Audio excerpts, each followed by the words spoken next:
we have now learned as well, having been able to send down divers.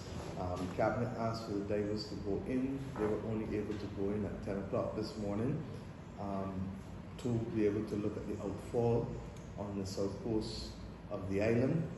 And in fact, mercifully, when we took decisions to put the outfall there, we put an 8-inch pipe and a 12-inch pipe. The 8-inch pipe does have a break beyond the reef, and the 12-inch pipe and the 8-inch pipe are both floating. And we've given instructions for both of those to be anchored on the seabed again, with the anchor blocks that would have secured them for the last 3-4 years. And that is being done, the arrangements for that are being done as we speak. Regrettably, the boat that would normally carry out the anchor blocks was also destroyed in the hurricane.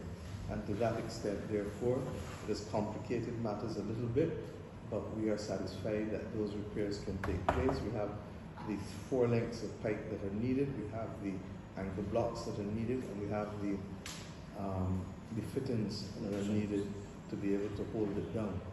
And as we speak, that is being dealt with for the avoidance of doubt, and so that we take no risk whatsoever.